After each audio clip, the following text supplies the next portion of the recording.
وإلى حضرة النبي محمد صلى الله عليه وسلم وإلى العلامة الحبيب عبد الله مرشاطري وإلى العلامة الحبيب حسن بن عبد الله مرشاطري وإلى العلامة الحبيب سالم بن عبد الله مرشاطري وإلى مؤلف الكتاب ونفعنا بعلومهم في الدارين آمين. الفاتحة. أعوذ بالله من الشيطان الرجيم. بسم الله الرحمن الرحيم. الحمد لله رب العالمين الرحمن الرحيم مالك يوم الدين. إياك نعبد وإياك نستعين. اهدنا الصراط المستقيم صراط الذين أنعمت عليهم غير المغضوب عليهم ولا الضالين آمين. السلام عليكم ورحمة الله وبركاته. الحمد لله والصلاة والسلام على رسول الله سيدنا محمد بن عبد الله وعلى آله وصحبه ومن والاه.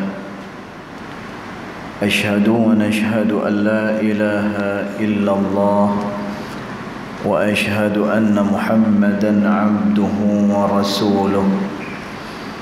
اللهم فصل وسلم على سيدنا محمد عبدك ورسولك النبي الأمي وعلى آله وصحبه وبارك وسلم. ثم أقول رب اشرح لي صدري ويسر لي أمري واحلل عقدة من لساني يفقه قولي أما بعد.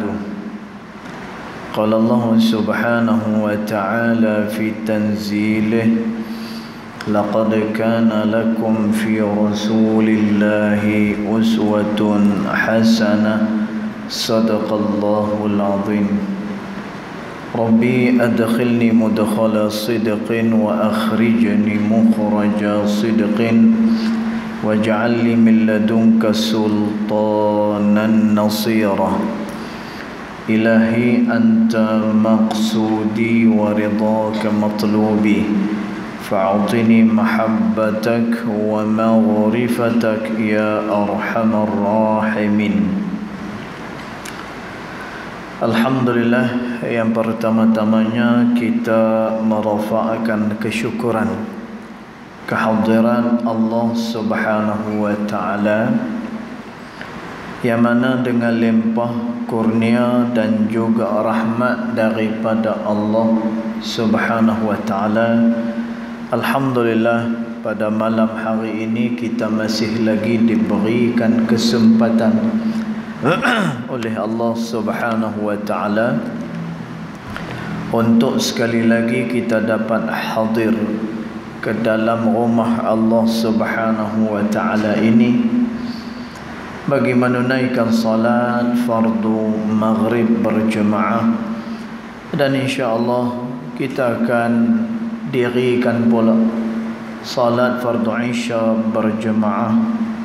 Mudah-mudahan salat kita, zikir kita dan doa yang kita lafazkan akan diterima pada sisi Allah Subhanahu wa taala. Allahumma amin.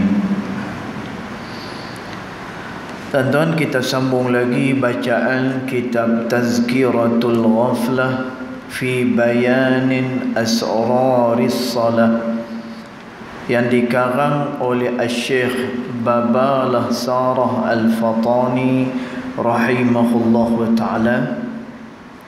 Kitab yang menerangkan kepada kita berkenaan dengan rahsia-rahsia yang berada di dalam ibadat sembahyang.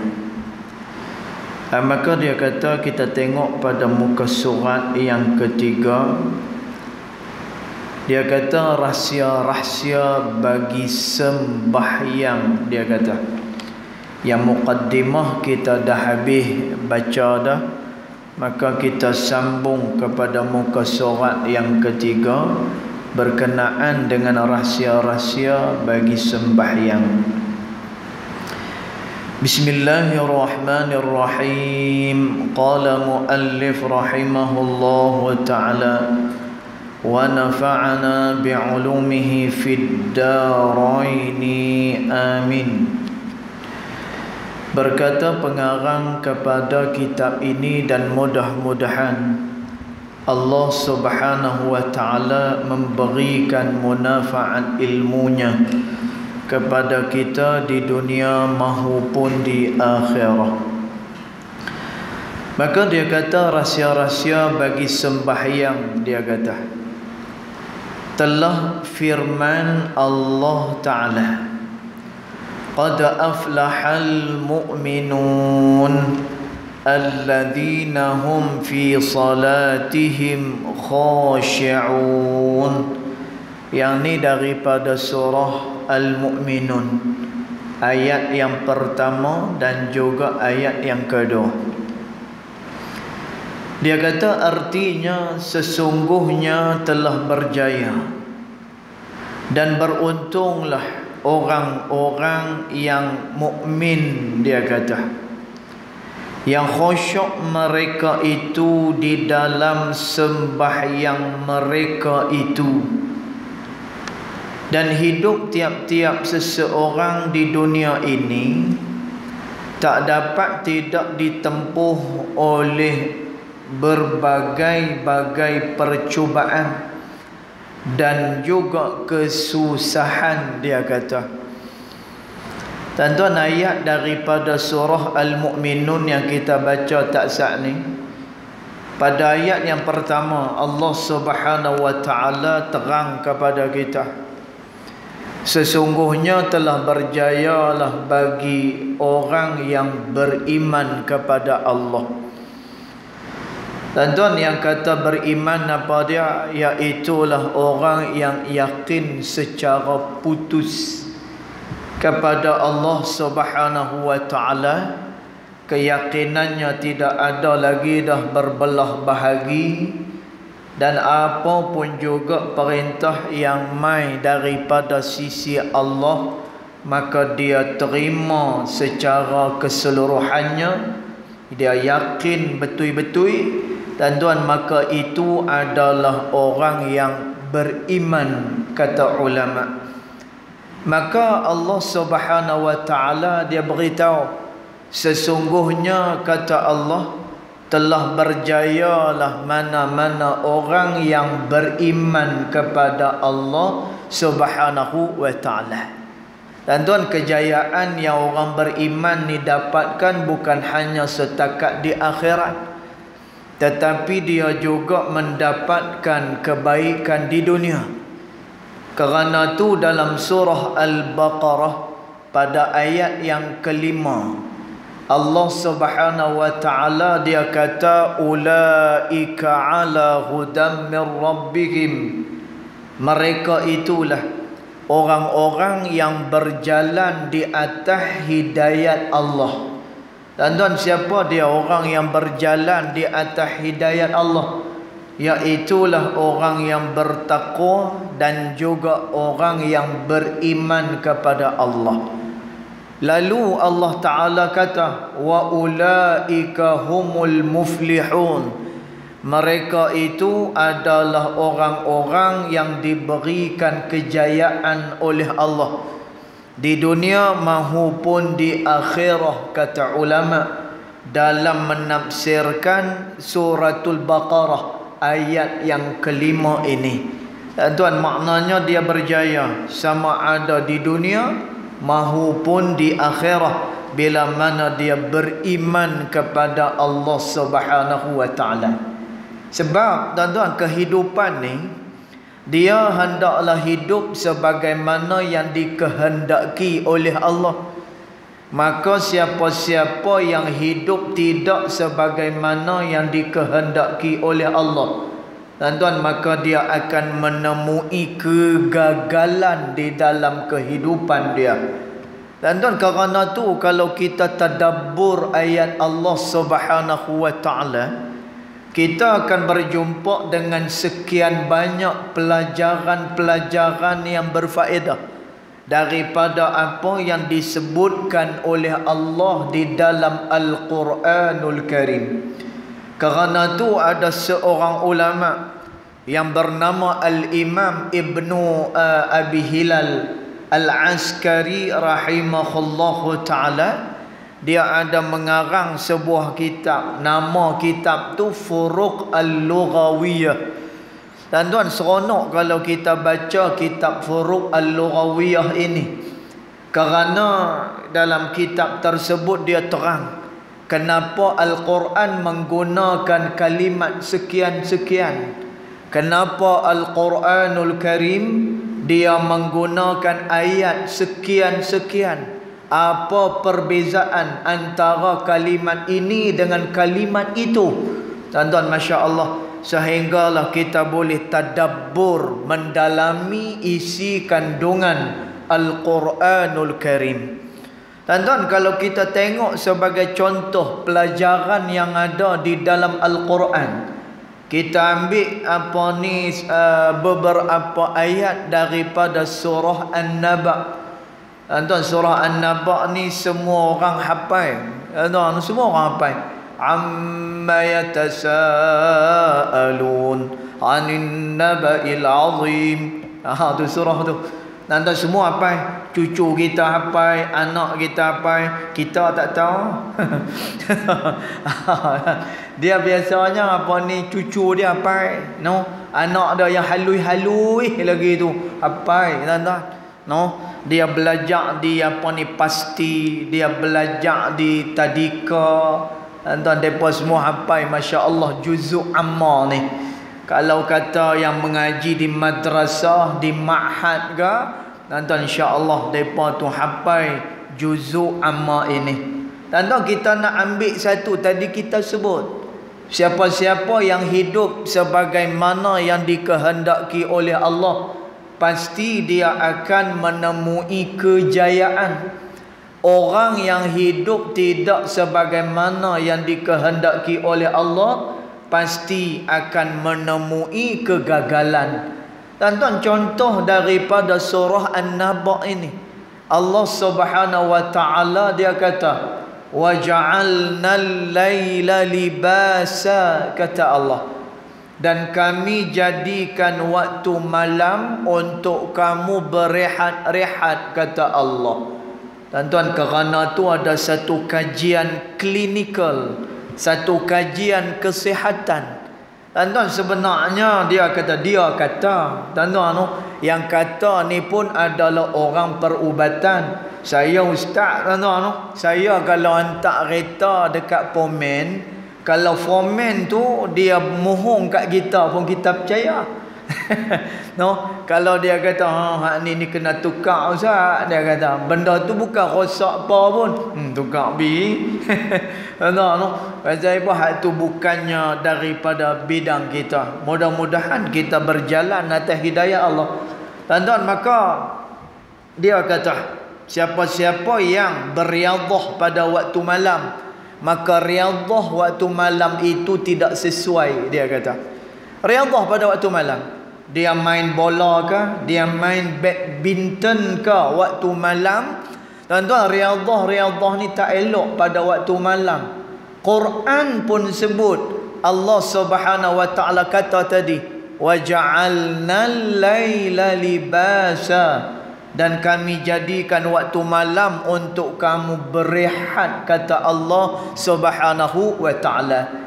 Dan tuan, bila Allah Ta'ala kata waktu malam ni untuk kamu berehat, tiba-tiba waktu malam kita paksa tubuh badan ni beriadah, dan tuan, maka dia akan menemui kemudaratan daripada apa yang dia lakukan tersebut. Habis itu kita nak kerja, kalau kita nak pulun waktu bila? Waktu siang.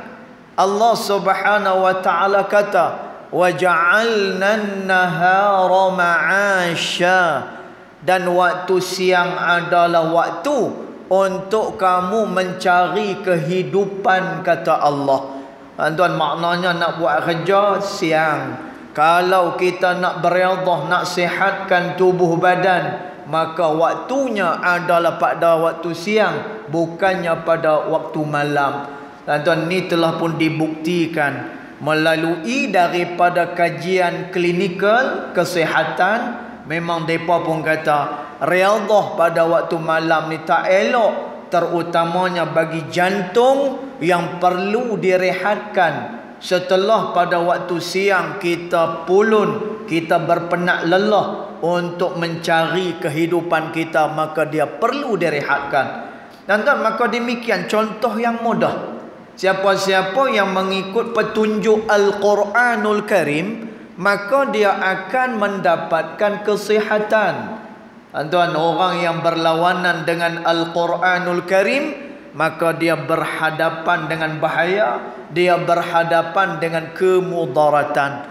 Kerana tu Allah Subhanahu wa taala dia peringat kepada manusia, bila mana kamu nak hidup, bila mana kamu nak buat sesuatu, maka pastikan sesuatu itu adalah mengikut acuan yang telah ditetapkan oleh Allah Subhanahu wa taala, maka itulah yang terbaik. Tuan-tuan, benda ni disebut oleh Allah dalam Al-Quran. Tuan-tuan, Quran ni dia tak boleh kita baca sahaja.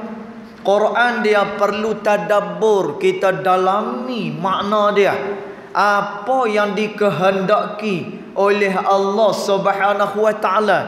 Tuan-tuan, dunia kita pun kita study. Tuan-tuan, dunia kita ni kita buat kajian. Aku nak boleh duit macam mana? Fikir ni sampai botak kepala. Macam mana nak boleh duit? Macam mana nak boleh jadi orang senang? Tuan-tuan, tak apalah hak tu. Kerana apa? Allah Subhanahu wa taala pun kata, famshu fi manakibiha wa kulu mir rizqih. Berjalanlah kamu di belakang dunia yang dijadikan oleh Allah. Kamu dah dapat dah apa yang kamu cari, makanlah daripada rezeki yang disediakan oleh Allah Subhanahu wa taala. Tuan-tuan, tapi macam mana hubungan kita dengan Allah? Macam mana Al-Quran yang Allah Ta'ala menghantar kepada kita, dia tidak tidak lebih, hanya sebagai kitab buruk yang berada di rak-rak buku kita. Tuan-tuan, Quran ni masa orang mati dia keluarkan Yasin. Quran ni tak lama lagi nak Ramadan, barulah dia nak adakan tadarusul Quran. Tuan-tuan, tapi selain daripada tu kita tak guna pun Al-Quranul Karim, maka tuan-tuan kita rugi. Pasal apa? Kerana itulah panduan kehidupan yang dikehendaki oleh Allah Subhanahu wa taala. Allah Taala sebut sibghatullah. Itulah dia acuan Allah. Itulah dia peraturan Allah. Tuan-tuan, setelah Allah Taala habaq, inilah peraturan aku, yang inilah cara aku, kata Allah. Lalu Allah Ta'ala dia beritahu lagi, وَمَنْ أَحْسَنُ مِنَ اللَّهِ سِبْغَةً. Siapakah lagi yang lebih baik peraturannya daripada peraturan Allah Subhanahu wa ta'ala? Tuan-tuan, maka tidak ada yang lebih baik lagi melainkan kita mengikut apa yang telah pun ditunjukkan oleh Allah. Maka Allah Ta'ala dia sebut, qad aflahal mu'minun. Sesungguhnya telah berjayalah orang-orang yang beriman itu. Kemudian Allah Ta'ala sebut sifat mereka, alladzina hum fi salatihim khashi'un. Yang mana orang beriman ini, kata Allah, di dalam salat mereka, mereka khusyuk. Dan tuan, makna khusyuk dekat sini apa dia? Mereka hadir ketika mana sembahyang. Ketika mana sembahyang, mereka tahu pasal apa mereka melakukan sembahyang tersebut. Tuan-tuan, sembahyang ni dia punya kedudukan dia besar. Sebab tu ni tak lama lagi, tuan-tuan, la kita ada dah pada bulan Rajab. Tuan-tuan, bulan Rajab ni banyak-banyakkanlah istighfar kepada Allah. Sebab itu ulama menamakan bulan Rajab ni Syahrus Suqi. Dia adalah bulan untuk kamu jurui ayat pada benih-benih yang telah kamu tanam, kata ulama. Nanti pada bulan Sya'ban ni dia digelar sebagai Syahrul Matar, iaitulah bulan ayak hujan. Tuan-tuan pasal apa? Kita bulan Rejab ni kita dah tanam benih elok-elok, kita jurui bagi elok. Sya'ban nanti dia mai hujan, dia menyuburkan lagi tanah tersebut. Tuan-tuan, nanti kita nak ambil hasil dia. Tuan-tuan, hasil dia bila? Iaitulah pada bulan Ramadan. Tuan-tuan, bulan Ramadan ni siapa yang tak boleh beribadah bulan Ramadan, siapa yang buat lebih kurang sahaja, tuan-tuan, dia rugi. Dia sangat-sangat rugi.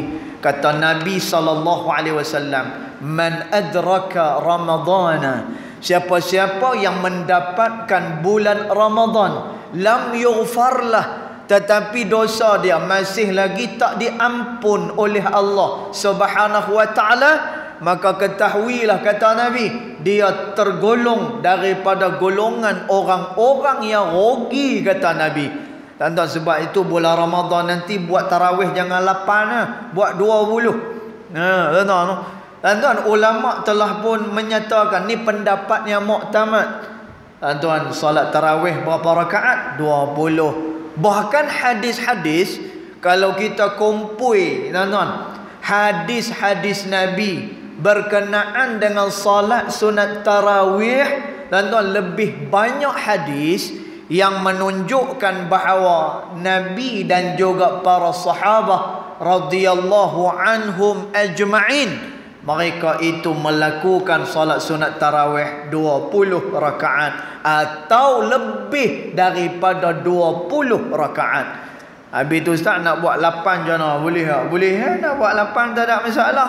Tapi kalau buat 8, tuan-tuan, bila sampai di rumah jangan kita terpa roti canai dulu. Balik rumah, sampai rumah jangan terpa ayak tebu dulu. Hak tu bukan sunnah juga. Tuan, Nabi SAW pernah buat 8 di masjid. Kemudian Nabi balik ke rumah.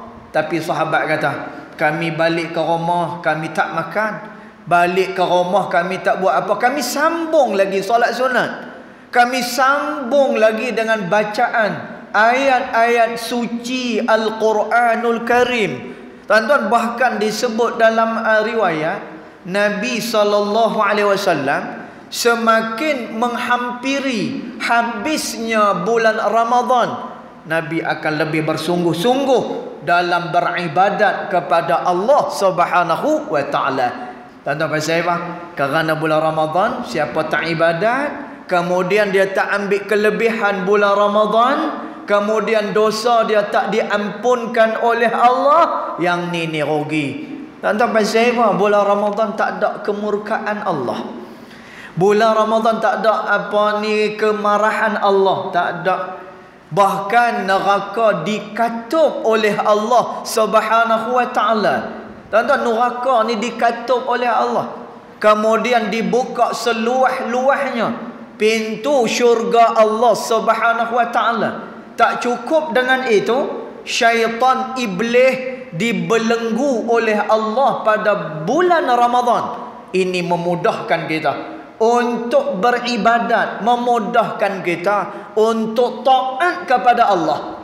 Tuan-tuan, dalam keadaan dah beri kemudahan tu, masih lagi tak boleh ibadat, rugi. Rugi. Soalan bagi dah, jawapan bagi dah, contoh. Kami dulu di SMKA, tuan-tuan, di Johor Bahru lah. Kami SMKA ni, tuan-tuan, 3 tahun. Sekolah kami ni sijil tinggi agama, adalah sekolah yang pertama, grade yang pertama seluruh Malaysia. Orang kata budak pandai, pandai. Pasal apa? Kerana cikgu kat sekolah kami adalah penanda kertas soalan dan juga penggubal soalan.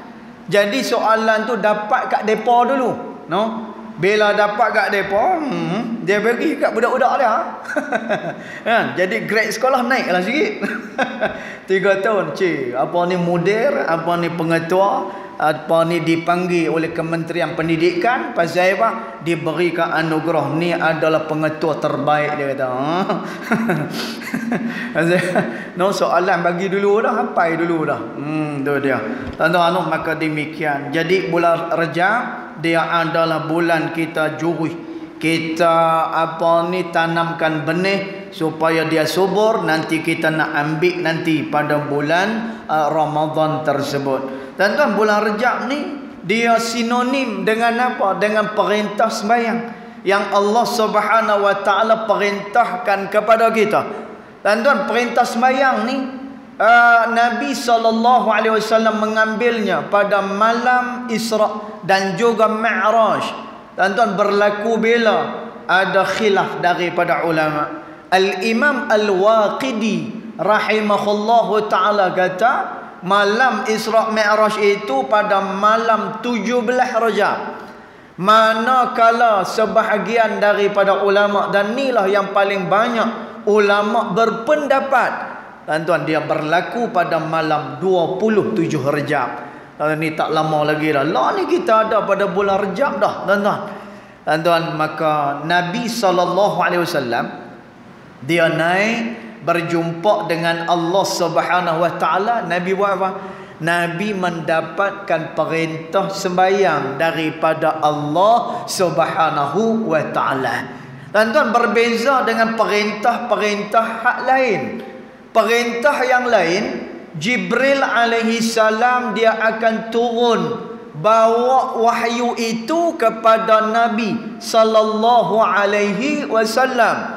Tuan-tuan, kita tengok dalam kitab Mukhtasar Ibnu Abi Jamrah Al-Azdi, kitab pada menghuraikan hadis-hadis Sahih Al-Bukhari rahimahullahu taala. Tuan-tuan, pada hadis yang pertama berkenaan dengan penurunan wahyu yang pertama daripada Allah Subhanahu wa taala, tuan-tuan, Nabi dapat wahyu pertama macam mana?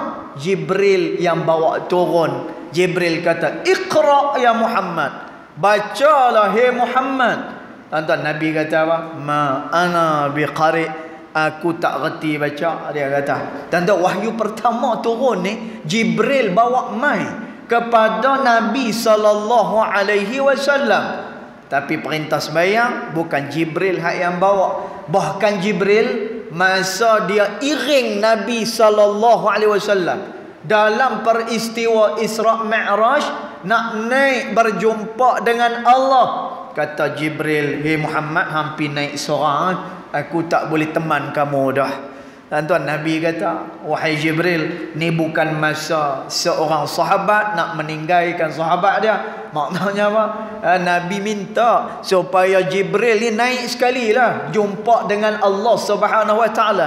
Tapi kata Jibril alaihissalam, "Hei Muhammad, kalaulah aku naik sekali dengan kamu, maka nescaya aku akan musnah," kata Jibril. Tuan-tuan, sampai taratur sekali. Jibril ni rapik dengan Allah. Setiap wahyu yang turun dibawa oleh Jibril alaihi salam. Tapi tempat yang nak dinaiki oleh Nabi ni, Jibril tak boleh pi ke situ. Tuan-tuan, kerana tu ulama kata, perjumpaan Allah dan Nabi Muhammad sallallahu alaihi wasallam fi makanin ghairi ma'lum. Dia di suatu tempat yang tak diketahui oleh mana-mana makhluk Allah Subhanahu wa taala. Tuan-tuan, dia pi susah payah macam tu, Nabi pi tempat yang istimewa tu, Nabi dapat apa?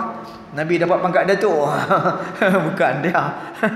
No, ataupun dapat tanah mana-mana kan. Muhammad ni tanah untuk hang. Dalam tu ada emas dah, dalam tu ada galian dah. Tak, tuan-tuan. Nabi pi tempat yang hebat tu, Nabi melalui peristiwa besar ni, Nabi terima apa? Perintah sembahyang daripada Allah Subhanahu wa taala.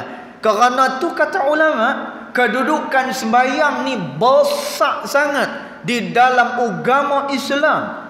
Tuan-tuan, dia sampai tahap boleh merubah satu orang daripada tidak baik kepada yang lebih baik. Kerana tu sembahyang ni dia kena khusyuk. Tuan-tuan, kena hadirkan hati kita kepada Allah. Kerana tu Allah Subhanahu wa taala dia kata, "Innas salata tanha 'anil fahsya'i wal munkar," kata Allah. Sesungguhnya sembahyang dia dapat cegah diri kamu daripada perkara fahsya, segala perkara buruk ni dia boleh dicegah dengan sembahyang, kata Allah. Wal munkar, dan perkara mungkar dia boleh dicegah dengan mendirikan sembahyang. Tuan-tuan, tapi sembahyang yang lagu mana? Sembahyang yang dia tahu takbiratul ihram tu pasal apa? Tuan-tuan, dia tahu dia berdiri pasal apa? Dia tahu dia rokok tu pasal apa? Tuan-tuan, selain daripada tu, dia menghadirkan jiwa dia kepada Allah Subhanahu wa taala. Tuan-tuan, sembahyang ni jangan kita bawa dunia kita seolah-olah macam kita tinggalkan kasut kita di luar masjid, masuk dalam masjid macam tu lah. Ketika mana kita berada di dalam sembahyang kita tinggalkan semua kepentingan kita di luar. Tuan-tuan, ni diajak oleh Al-Imam Al-Ghazali rahimahullahu ta'ala. Jadi dia kata, qad aflahal mu'minun, sesungguhnya berjaya sangat-sangat orang yang beriman kepada Allah Subhanahu wa ta'ala, alladzina hum fi salatihim khashi'un, yang mana mereka itu dalam sembahyang mereka khusyuk. Maka dia kata, dan hidup tiap-tiap seseorang di dunia ini tak dapat tidak ditempuh oleh berbagai-bagai percobaan dan juga kesusahan. Tuan-tuan, yang ni lumrah, yang ni sunnatullah, yang ni ketetapan Allah Subhanahu wa taala. Kerana tu kita baca dalam surah Mulk, Allah Taala kata apa? Khalaqal mauta wal hayata liyabluwakum ayyukum ahsanu amala, kata Allah. Allah menjadikan mati, kemudian dia jugalah yang menjadikan kehidupan. Tujuan dia nak uji siapa dia antara kamu ni yang paling baik amalannya kepada Allah Subhanahu wa taala. Tuan-tuan, sebab itu kata Al-Imam Al-Syekh Sulaiman Ad-Darani rahimahullahu ta'ala. Tuan-tuan, kata Imam Sulaiman Ad-Darani, dia kata adalah, dia kata orang yang berzikir kepada Allah bagui, dia kata, dan adalah orang yang bersembahyang itu bagui, dia kata, dan adalah orang-orang yang baca Quran, berzikir, apa juga ketaatan yang dia buat, yang tu elok dan bagui, dia kata. Tuan-tuan, tapi lebih bagui lagi, kata Syekh Sulaiman Ad-Darani rahimahullahu ta'ala, lebih bagui lagi, lebih hebat lagi, bila mana orang yang berzikir, bila mana orang yang buat amalan ini, bila berhadapan dengan percubaan, dia berjaya dengan cubaan tersebut. Tuan-tuan, ni yang paling baik sekali. Tuan-tuan, orang yang dia pegang tasbih bagui, orang yang zikir bagui. Tuan-tuan, tapi kebaikan daripada semua amalan tu dilihat bila mana nanti dia berhadapan dengan ujian daripada Allah Subhanahu wa taala. Tuan-tuan, kita tengok sebagaimana orang yang pernah beriman dengan Nabi sallallahu alaihi wasallam ni dalam peristiwa Isra dan juga Mi'raj. Tuan-tuan, dalam kitab sirah yang dikarang oleh Al-Syekh Muhammad Al-Khudari rahimahullahu ta'ala, dia cerita. Tuan-tuan, dia cerita macam mana Nabi SAW ni, masa dia balik daripada Isra dan juga Mi'raj, dia balik. Tuan-tuan, Nabi balik daripada Isra Mi'raj ni bila? Malam yang sama. Sebab itu dalam surah Isra ayat pertama Allah Ta'ala kata, Subhanalladzi asra bi'abdihi laylan minal masjidil harami ilal masjidil aqsa. Maha suci Tuhan yang memperjalankan hamba dia pada satu malam. Tuan-tuan, maknanya satu malam ni macam mana? Nabi pi daripada Mekah ke Palestin, naik ke langit, jumpa dengan Allah apa semua ni, balik semula ke Mekah, dan dikatakan sebelum waktu subuh Nabi dah ada dah di kota Mekah Al-Mukarramah. Masya Allah, tuan-tuan, peristiwa tu dia sangat-sangat besar. Besar peristiwa tu, pelik peristiwa tu, tuan-tuan. Maka kata Syekh Muhammad Al-Khudari, masa Nabi balik ke Mekah ni, maka Nabi cerita kepada orang-orang di Mekah. Nabi cerita, tuan-tuan, Nabi kata malam tadi aku diperjalankan oleh Allah daripada Mekah ke Palestin, kemudian naik jumpa dengan Allah. Tuan-tuan, bila Nabi cerita macam tu, ada orang yang dah beriman dah, ada orang yang dah percaya dah dengan Nabi SAW. Tuan-tuan, apa tindakan mereka selepas itu? Bila mereka dengar benda ni, tuan-tuan, mereka kembali kufur kepada Allah Subhanahu wa ta'ala. Sebab itu adalah sebaik-baik orang yang beramal, bila berhadapan dengan ujian, dia lepas dengan ujian tu. Yang tu paling baik. Kerana tu Allah Subhanahu wa ta'ala sebut, ahasiban nasu an yutraku an yaqulu amanna wa hum la yuftanun. Kata Allah, apakah mereka menyangka Allah akan meninggalkan mereka dalam keadaan mereka kata kami dah beriman kepada Allah, sedang mereka belum lagi diuji oleh Allah Subhanahu wa ta'ala. Dan maka demikian ujian yang akan datang selepas satu ujian lagi akan datang daripada Allah Subhanahu wa ta'ala. Maka dia kata, dan percubaan dan kesusahan itu boleh menjadikan seseorang itu rugi dan juga putus asa daripada rahmat Allah Subhanahu wa ta'ala. Tuan-tuan, kadang-kadang dengan ujian ni, ada orang yang dia tak tahan dengan ujian Allah Subhanahu wa ta'ala, menyebabkan dia jadi apa? Putus asa, dan menyebabkan dia kufur dengan Allah Subhanahu wa ta'ala. Tuan-tuan, tengok sebagaimana Qarun diuji oleh Allah walaupun dia senang. Tuan-tuan, Qarun ni dia kawan pada Nabi Allah Musa alaihissalam. Tuan-tuan, hidup dia susah, hidup dia miskin, hidup dia fakir, tak ada apa. Tuan-tuan, satu hari Allah Subhanahu wa ta'ala beri kepandaian kepada dia, sehinggalah dia boleh mengolah emas, kemudian dia boleh buat emas, dia jual emas. Tuan-tuan, sehinggalah dia jadi orang kaya. Tuan-tuan, dia diuji dengan kekayaan. Tuan-tuan, ujian ni bukan susah saja no. Kesenangan juga adalah ujian daripada Allah. Wajah segak ujian daripada Allah. Tuan-tuan, apa juga kelebihan yang ada pada kita, ujian daripada Allah. Sebab tu Nabi Allah Sulaiman alaihi salam, bila mana orang kata kepada Nabi Sulaiman, Allah memberi kepada kamu kepelbagaian nikmat kepada kamu wahai Nabi Allah. Tuan-tuan, apa jawapan Nabi Allah Sulaiman alaihissalam? Hadza min fadli rabbi. Ini adalah daripada kelebihan Tuhan aku. Liyabluwani aashkur am akfur. Dia nak uji aku, sama ada aku bersyukur atau aku kufur dengan Allah Subhanahu wa ta'ala. Tuan-tuan, maka ujian ni macam-macam. Ada gaya susah, kemudian dia ada gaya senang. Qarun, Allah uji dia dengan kesenangan. Tuan-tuan, apa yang jadi dengan dia? Dia juga kufur dengan Allah Subhanahu wa ta'ala.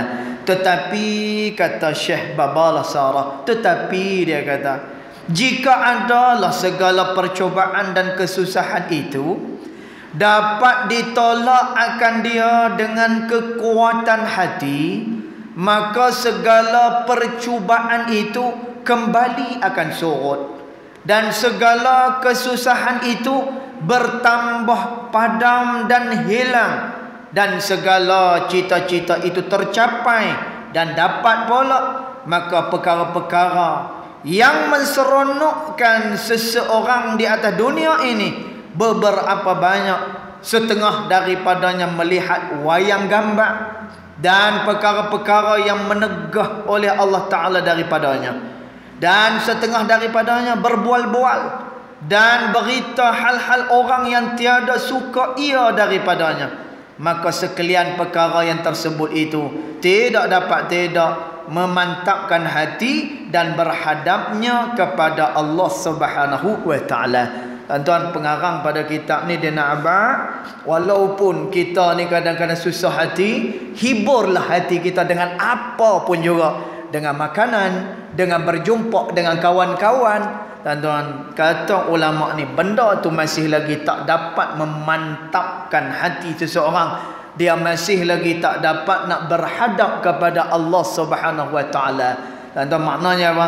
Nanti kita akan tengok di bawah nanti pada pertemuan yang akan datang, yang boleh menyeronokkan hati, yang boleh memantapkan hati, ada di dalam sembahyang yang kita dirikan, yang kita buat kerana Allah Subhanahu wa Ta'ala. Kerana tu Nabi SAW dia kata, ju'ilat qurrata ain, dijadikan penyejuk mata kepada aku ni as-salah, kata Nabi, pada sembahyang yang didirikan. Kalau kita nak seronokkan hati, apa dia? Allah tambah tak seronok, tak boleh rentah negeri, tak seronok. PKP tak boleh, baru kita nak balik apa ni, rentah negeri tak boleh, tak seronok.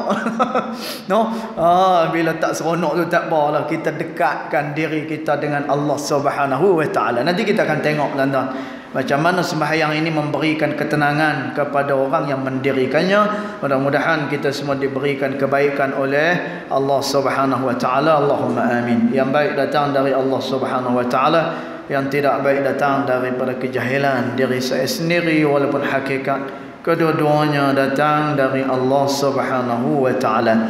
Bismillahirrahmanirrahim. Alhamdulillahirabbil alamin. Salatu wassalamu ala asyrafil anbiya wal mursalin wa ala alihi wa sahbihi ajma'in. Allahumma ighfir lana ma akhta'na wa ma ta'ammudana wa ma asrarna wa ma a'lanna wa ma anta a'lamu bihi minna. Antal muqaddim wa antal muakhir, la ilaha illa anta subhanaka inna kunna minadh dhalimin.